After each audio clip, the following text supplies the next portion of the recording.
Hello everyone, good afternoon, welcome back to Parcham. ये ancient history का next class है। इसके पहले मैंने स्टोन एज पे क्लास करा चुका है। अगर अभी तक नहीं देखा है तो परचम के प्लेलिस्ट में जाके उसे देख सकते हैं। आज हमें बात करनी है sources of ancient Indian history. आप सभी लोग एंशियंट हिस्ट्री के बारे में बहुत कुछ जानते हैं। आप लोग जानते हैं कि चंद्रगुप्त मौर्य हुआ करते थे। आप लोग जानते हैं कि घनानंद कोई राजा हुआ करता था। आप लोग ये भी जानते हैं कि सिकंदर द ग्रेट भारत पर हमला करता है। तो कहाँ से आपको ये सारी इन्फॉर्मेशन मिल रही है? कहीं तो लिखा होगा जहां से आप उस इन्फॉर्मेशन को ले रहे हैं। तो बिल्कुल हम उन्हीं सोर्सेस के बारे में बात करेंगे जहां से हमको एंशियंट इंडियन हिस्ट्री के बारे में इंफॉर्मेशन मिलती है कि वहां का आर्ट कल्चर कैसा था, इकोनॉमिक डेवलपमेंट कैसा था, सोशल रिफॉर्म्स कैसे हो रहे थे, सोशल कंडीशन कौन सी थी, या वो कौन से देवी देवताओं की पूजा किया करते थे, कैसे सिक्के चला करते थे, है ना। तो वो सारी जानकारी हमको कहाँ से मिलती है? सोर्सेस से मिलती है। अब सोर्सेस क्या होते हैं? तो सोर्सेस क्या होते हैं? बड़ा सिंपल सा है। हो सकता है आपको एक कॉइन मिला, मान लेते हैं आपको समुद्रगुप्त का एक कॉइन मिला जिसमें वो वीणा बजा रहे हैं। इसका क्या मतलब हुआ कि समुद्रगुप्त जो है वो उसको म्यूजिक का बड़ा शौक है, वो वीणा बजा रहे हैं। क्लियर है ना। तो आपको कॉइन्स मिलते हैं, आपको इंस्क्रिप्शंस मिलते हैं, अभिलेख मिलते हैं, शिलालेख मिलते हैं। जैसे कि जो अशोक हैं, अशोक ने एक शिलालेख लिखा, उसमें लिखा है कि यहाँ पर मैंने तालाब बनवाया, यहाँ पर ऐसा हुआ, वहाँ पे वैसा हुआ। तो आपको वहाँ से जानकारी मिल गई। अब बहुत सारे जो कवि होते थे, जो पोएट होते थे, वो राज दरबार में रहा करते थे। जैसे अगर हम बात करते हैं चाणक्य के बारे में तो वो चंद्रगुप्त के दरबार में मिलेगा, है ना। मुद्रा राक्षस के बारे में बात करते हैं, अष्टाध्यायी के बारे में बात करते हैं, है ना। फाइयान हिंस्यांग के बारे में बात करते हैं। तो ये सभी लोग पोएट है जो किसी ना किसी राजा के दरबार में रहते हैं। और कुछ जो है वो फॉरेन ट्रेवलर्स हैं जो भारत में आए और भारत को विजिट कर रहे हैं और इंडिया के ऊपर एक बुक को लिख रहे हैं कि मैं भारत आया था, इस समय आया था और यहाँ पर ये कल्चर था, यहाँ पर ये राजा हुआ करता था। तो इस तरीके से आपका जो लिटरेचर वर्क है वहां से भी आपको एंशियंट इंडिया को जानने का हमको सोर्सेज मिलते हैं। क्लियर। तो आज हम उन्हीं सोर्सेज के बारे में बात करने वाले हैं। अगर आज की क्लास का आपको पीडीएफ चाहिए है तो आप परचम की वेबसाइट पे विजिट कर सकते हैं। तो आइए शुरुआत करते हैं क्वेश्चन के। और यहाँ पर कुछ क्वेश्चन आंसर्स भी आपके लिए लेकर रखा है मैंने, जिससे एटलीस्ट आपको पता चले कि एग्जाम में इस पूरे टॉपिक से कैसे क्वेश्चन बने हैं या कैसे क्वेश्चन बन सकते हैं। हालांकि वो मैंने क्वेश्चन यहाँ पे लिए हैं जो किसी ना किसी एग्जाम में आए हुए हैं, ठीक है। और अंत में क्वेश्चन ऑफ द डे होगा जिसका आंसर कमेंट में देना होगा। तो शुरू करते हैं हम sources of ancient Indian history, जो कि हमारे स्क्रिप्चर्स है, मतलब हमारे जो धर्म ग्रंथ है, जो वेद हैं, पुराण है, उपनिषद हैं, जैन साहित्य, बौद्ध साहित्य, वहाँ से हमको इन्फॉर्मेशन मिलती है। हिस्टोरिकल टेक्सेस जैसे कि चाणक्य ने लिखा है, पाणिनि ने लिखा है, कल्हड़ ने लिखा है, कालिदास ने कुछ लिखा है, तो वहाँ से हमको इन्फॉर्मेशन मिलती है। डिटेल्स ऑफ द फॉरनर्स, हेनसियांग आए, इत्स्यान आए, अल-बर्नुनी आए, तो कुछ ना कोई ट्रेवलर्स भारत में आते रहे हैं, उनसे हमको जानकारी मिलती है। और पुरातात्विक साक्ष्य मतलब आर्कियोलॉजिकल एविडेंस। आर्कियोलॉजिकल एविडेंस मतलब आपको खुदाई कर रहे हो आप, तो खुदाई में आपको हो सकता है एक यूटेंसिल मिले, एक व्रत भांड मिले, तो आपको पता चलेगा कि हाँ स्टोर करते थे। आपने खुदाई करना शुरू की तो आपको बारले मिला, तो आपको पता चला कि ये लोग बारले की फार्मिंग करते थे। आपको बुर्ज होम में जम्मू एंड कश्मीर में जब आप खुदाई कर रहे थे तो आपको पता चला कि एक आदमी है, उसके साथ एक कुत्ते को, एक डॉग को दफनाया गया है। मतलब ये लोग जो है वो डोमेस्टिकेशन भी करते थे एनिमल का। तो आप लोगों को जो आर्कियोलॉजिकल एविडेंस से भी इंफॉर्मेशन मिलती है, जैसे कि कॉइन मिल गए, ठीक है। तो आइए हम एक एक करके शुरू करते हैं। सबसे पहले बात करते हैं वेद से। वेद जो है, ये शब्द बना है विद से। विद का मतलब होता है पवित्र, ठीक है। तो वेद सबसे प्राचीन है, ओल्डेस्ट है ये, ठीक है ना। इनको कंपाइल किसने किया है? तो महर्षि कृष्ण वेदव्यास के द्वारा इनको जो है वो कंपाइल किया गया है। अब एंशियंट इंडिया में जो है वो 4 वेदास के बारे में इंफॉर्मेशन मिलती है। वो 4 वेदास कौन से हैं? ऋग्वेद, यजुर्वेद, सामवेद और अथर्ववेद। जो ओल्डेस्ट होता है, ओल्डेस्ट जो है वो कौन सा है? ऋग्वेद है। और जो सबसे नया माना जाता है वो अथर्ववेद माना जाता है, ठीक है। तो आइए हम बात करते हैं ऋग्वेद के बारे में। तो ओल्डेस्ट है, सबसे एंशियंट है, लगभग 1500 BC के आसपास इसको लिखा गया है, ठीक है। ऋग्वेद जो 1st और 10th नंबर का, बेसिकली जो ऋग्वेद है उसमें 10 मंडल है, 10 मंडल है। जो 1st और 10 नंबर का मंडल है उसको लास्ट में जोड़ा गया है। मतलब सबसे नए जो है वो 1st और 10 नंबर के मंडल है, जबकि उसके बीच के जो है वो पुराने मंडल है। 1028 इसमें सूक्त है और जो वर्सेज है वो 10,462 के आसपास है। अब हर कोई वेदों को नहीं पढ़ सकता है, या फिर क्योंकि संस्कृत लैंग्वेज में होती है, पढ़ना आसान नहीं होता है, तो ऋग्वेद को जो लोग पढ़ते हैं उनको होत्र कहा जाता है। क्या कहते हैं ऋग्वेद को पढ़ने वाले को हम होत्र के नाम से जाना जाते हैं। तो ऋग्वेद में कितने मंडल हो गए? 10 मंडल हो गए। ठीक है, अब ऋग्वेद का जो मंडल नंबर 3 है, 3rd नंबर का जो मंडल है वो बहुत ही ज्यादा फेमस है। क्यों है तीसरे नंबर का मंडल? क्योंकि इस तीसरे नंबर के मंडल में हमको जो हमारा गायत्री मंत्र है, जो सावित्री, गॉड सावित्री को डेडिकेटेड है, तो हमें गायत्री मंत्र जो है वो 3rd मंडल में देखने को मिलता है। तो विश्वामित्र ने इसको लिखा है, तो तीसरे मंडल में हमको सावित्री को डेडिकेटेड गायत्री मंत्र जो कि ओम भूर्भुवः स्वाहा आप लोग सुनते होंगे, वो आपको ऋग्वेद से देखने को मिलता है। ऋग्वेद जो है उसका एक उपवेद भी है, मतलब उसका सब क्लास भी है, उसको आयुर्वेद कहते हैं, क्योंकि आपको जो जड़ी बूटियां वगैरह उसकी इंफॉर्मेशन आपको आयुर्वेद से मिलती है, और इसको लिखा है किसने? धन्वंतरी ने। ठीक है, धन्वंतरी ने। तो एक क्वेश्चन मुझे याद आया, अभी धन्वंतरी करके कोई स्कीम जो है वो लॉन्च की है किसी स्टेट ने, मैंने करंट अफेयर्स में पढ़ाई थी, वो कौन सा स्टेट है? तो आप थोड़ा मुझे कमेंट में बता देना। ठीक है, अगर हम 9th नंबर के मंडल की बात करते हैं तो ये सोम को डेडिकेटेड है। सोम मतलब सोम जो देवता है वो सोम रस मतलब अल्कोहल आप बोल सकते हैं, उसको डेडिकेटेड है सोम को। अच्छा, यहाँ पर पहली बार ऋग्वेद में जो है वर्ण व्यवस्था को दिखाया गया है, वर्ण को डेडिकेट किया गया है 10वें मंडल में। इसमें बोला गया है कि जब वैदिक पीरियड था, जो वैदिक समय का ही है आपका वेद, तो वैदिक पीरियड में जो था वो 4 यहाँ पर डिविजन्स थे, कास्टिज्म था, ब्राह्मण, क्षत्रिय, शूद्र और वैश्य। ठीक है, तो यहाँ पर वर्ण व्यवस्था के बारे में आपको 10th नंबर के मंडल में मिलता है, वहाँ की सोसाइटी के बारे में मिलता है। अब जो वैदिक पीरियड है उस समय जो फेवरेट यहाँ पे देवता हुआ करते थे, क्योंकि देखो बेसिकली जो वैदिक पीरियड था वो किस पे डिपेंड करता था? एग्रीकल्चर पे, फार्मिंग पे। बारिश अच्छी हो गई तो हमारा सब कुछ अच्छा होगा, तो रेन बहुत जरूरी है। तो रेन के लिए देवता कौन होते हैं? इंद्र है। तो वैदिक पीरियड में जो है इंद्र देवता जो है वो बहुत इंपॉर्टेंट होते हैं, इसलिए सबसे ज्यादा जो सूत्र है, सबसे ज्यादा जो रचनाएं अगर ऋग्वेद में किसी को डेडिकेटेड है तो वो इंद्र है। 250, और अग्नि को कितनी 200 रचनाएं डेडिकेटेड की गई हैं। क्लियर है? तो ये बातें किसकी हो गई? आपकी ऋग्वेद की। तो वैदिक पीरियड में सोसाइटी कैसी थी, वर्ण व्यवस्था कैसी थी, कौन से देवताओं की पूजा करते थे, आपने यहां से निकाल लिया। अगली बात कर लेते हैं यजुर्वेद के बारे में। एकमात्र ऐसा वेद जो गद्य और पद्य दोनों में मिलता है उसको हम यजुर्वेद के नाम से जानते हैं, और जो व्यक्ति इसे पढ़ता है उसको अधर्व्यू के नाम से जाना जाता है, जो व्यक्ति यजुर्वेद को पढ़ सकता है। ठीक है ना? चलिए, जैसे कि मैंने आपको बताया जो ऋग्वेद था, ऋग्वेद का एक सब टाइटल या सब वेद जो है वो कौन सा था? आपने बताया कि वो आयुर्वेद था, धन्वंतरी उससे रिलेटेड थे। वैसे यजुर्वेद का भी जो सब वेद या सब टाइटल या उपवेद कहोगे वो क्या है? धनुर्वेद। धनुष विद्या के बारे में जानकारी मिलती है, और किसने लिखा है? वो विश्वामित्र ने। तो विश्वामित्र उससे रिलेट करते हैं। ठीक है, चलो अगली बात कर लेते हैं सामवेद। भारतीय म्यूजिक के फादर हैं ये, भारतीय संगीत का जनक बोला जाता है सामवेद को। साम का मतलब होता है गाना, तो गाने से संबंधित कौन सा है? सामवेद है। ठीक है, सामवेद को पढ़ने वाले को क्या कहते हैं? उद्धृति के नाम से जाना जाता है। अब इसका भी एक सब वेद है, इसका वेद है गंधर्व वेद। क्या है इसका वेद? गंधर्व वेद है, जो कि भरत मुनि ने लिखा है। किसने लिखा है गंधर्व वेद?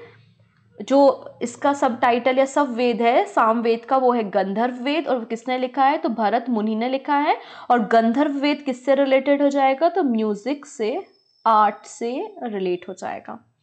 ठीक है, अगली बात करते हैं, जो लास्ट वेद है वो है अथर्व वेद।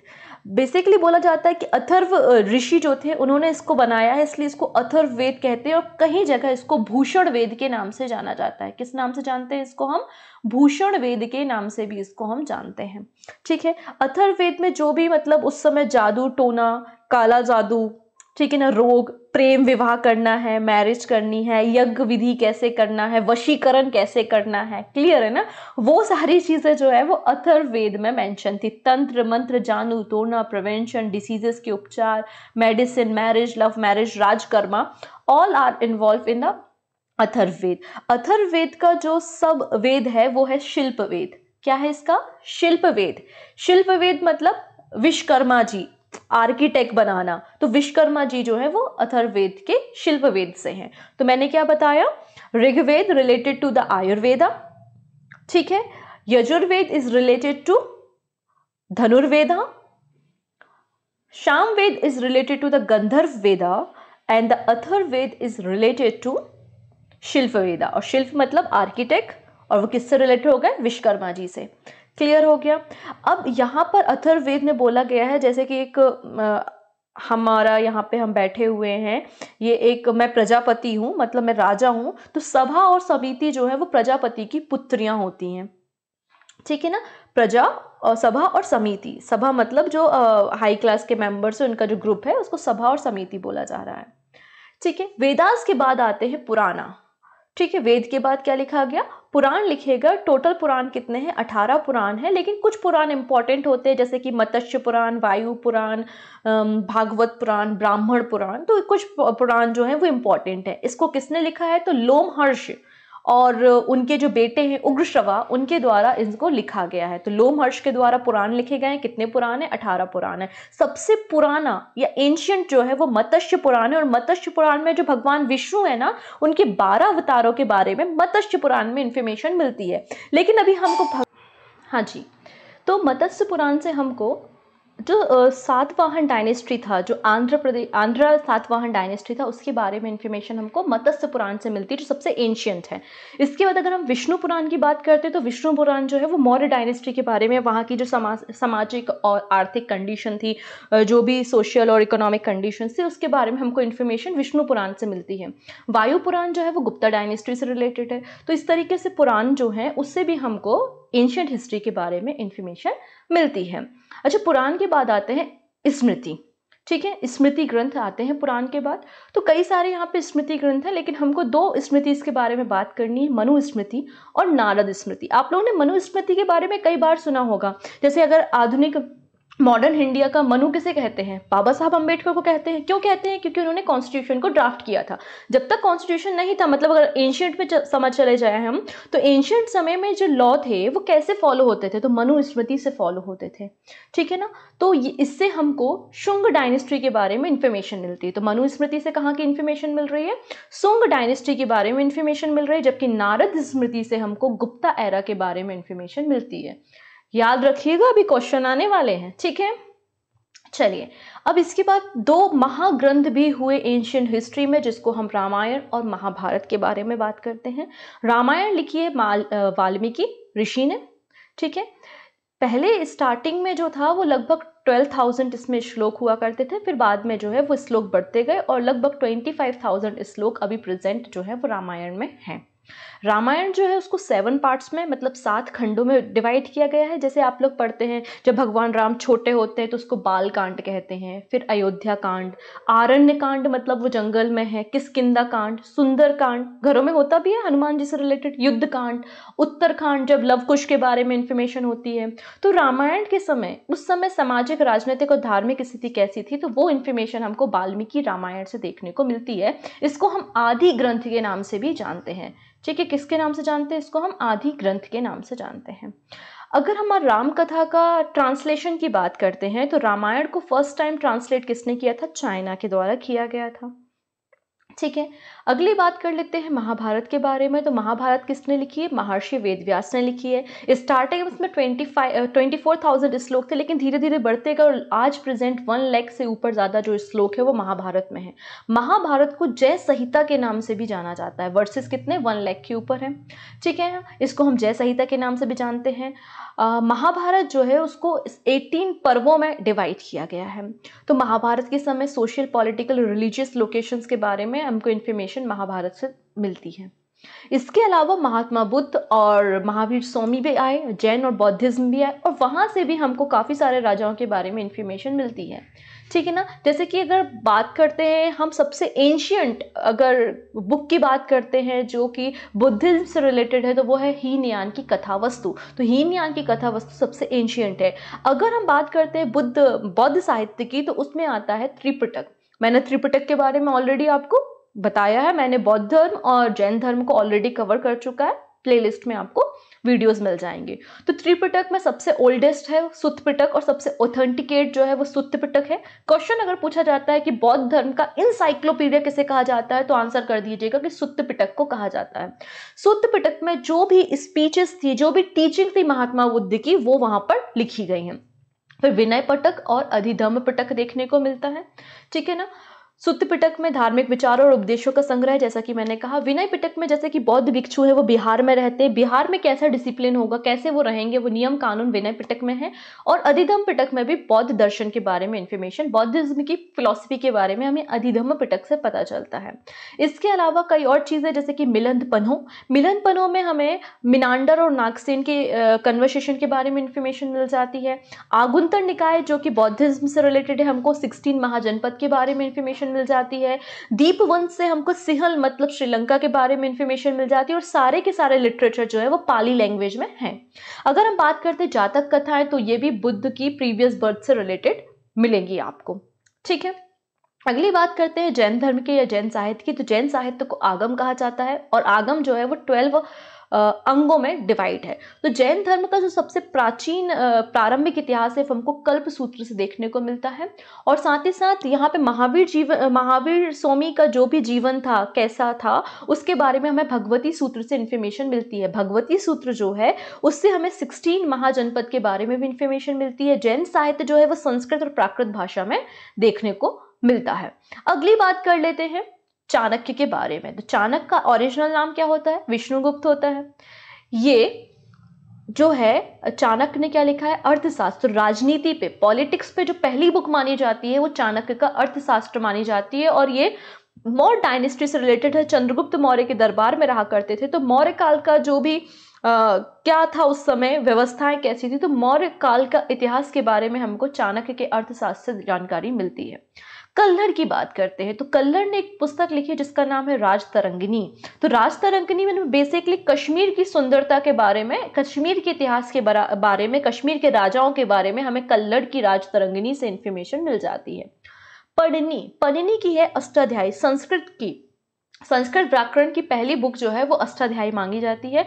तो यहाँ से भी अष्टाध्यायी से भी हमको मौर्य डायनेस्टी के पॉलिटिकल एरा के बारे में इंफॉर्मेशन मिलती है। कात्यायन ने गार्गी संहिता देखने को मिलता है। गार्गी संहिता में हमको बताया किस तरीके से जो मिनांडर थे, सिकंदर थे, मतलब यवन लोगों का इन्विजन भारत में कैसे हुआ, तो ये गार्गी संहिता से हमको देखने को मिलता है। अगली बात कर लेते हैं पतंजलि। तो पतंजलि जो है वो सुंग डायनेस्टी से रिलेटेड है। जो पुष्पमित्र सुंग थे ना, उसके पुरोहित थे या उसके दरबार में रहा करते थे। कौन? पतंजलि, है ना। तो पतंजलि ने क्या लिखा है? महाभाष्य लिखा है। तो महाभाष्य से भी हमको सुंगों के इतिहास के बारे में इंफॉर्मेशन मिल जाती है। क्लियर है? तो ये है, जैसे कि मुद्रा राक्षस के बारे में बात करें तो विशाख दत्त ने लिखा है, उससे भी हमें मौर्य डायनेस्टी के बारे में इंफॉर्मेशन मिल जाती है। सो जितनी चीजें मैंने बताई उससे रिलेटेड कुछ क्वेश्चन देखते हैं, फिर आगे हम इसको आगे बढ़ेंगे। जैसे कि पहला लिखा है, हु इज कॉल्ड द आदि ग्रंथ of the Indian music. Indian music का आदि ग्रंथ किसे कहा जाता है? तो मैंने आपको बताया सामवेद को कहा जाता है। Who is the first law maker, first law maker किसे कहा जाता है? तो मनुस्मृति को कहा जाता है, भी हमने देखा था। मॉडर्न मनु कौन है? बाबा साहब अम्बेडकर है। इन विच ऋग्वेदा मंडल इज शूद्र फर्स्ट मेंशन, मतलब शूद्र की ब्राह्मण वैश्य शूद्र वर्ण व्यवस्था के बारे में आपको ऋग्वेद में मिलता है। किस मंडल से मिलता है? तो 10th मंडल से मिलता है। What is the number of Puranas, Puranas का नंबर क्या है? तो 18 पुराण है, ठीक है। जैसे कि ऋग्वेद के कौन से मंडल से सोम को डेडिकेटेड है? तो सोम को डेडिकेटेड 9th मंडल है। गायत्री मंत्र कहाँ से मिलता है? तो ऋग्वेद के 3rd नंबर के मंडल से मिलता है। Who is the proponent of yoga philosophy? तो पतंजलि योगा के लिए जाने जाते हैं, आप सभी लोग जानते हैं। और व्हाट इज द ओल्डेस्ट वेदा? तो ऋग्वेद को ओल्डेस्ट वेदा कहते हैं। तो जो भी चीजें मैंने बताई वहां से आप आसानी से इनको लिंक कर पा रहे हैं। तो जैसे कि अब ये तो भारत के लोग थे, अब कुछ फॉरेनर्स थे, जो ट्रेवलर्स थे, वो भी भारत में आए। जैसे कि हेरोडोटस जो है वो उसको हम इतिहास का पिता, फादर ऑफ हिस्ट्री के नाम से जानते हैं। इन्होंने हिस्टोरिका पुस्तक लिखी थी और बताया था कि एंशिएंट समय में भी, आज के समय से हम इंटरनेशनल ट्रेड नहीं करते, हम एंशिएंट हिस्ट्री में भी फारस के साथ, हमारे गल्फ नेशंस के साथ हमारे अच्छे रिलेशंस थे। इसके बारे में इंफॉर्मेशन हमको हेरोडोटस की हिस्टोरिका से मिलता है। अच्छा, मैं आप लोगों से पूछना चाहती हूँ, क्या आप लोग ब्रीफ इंफॉर्मेशन, जैसे कि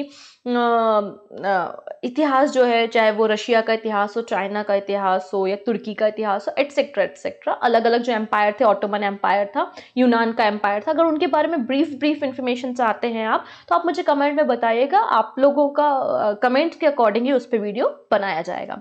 अगली बात करते हैं मेगास्थनीज के बारे में। तो मेगास्थनीज जो है वो सेल्यूकस निकेटर का एम्बेसडर था। चंद्रगुप्त मौर्य के समय ये भारत आता है और अपनी एक पुस्तक लिखता है जिसका नाम होता है इंडिका। तो उसने इंडिका में मौर्य डायनेस्टी के बारे में आपको इन्फॉर्मेशन दी है, तो मेगास्थनीज आ गया।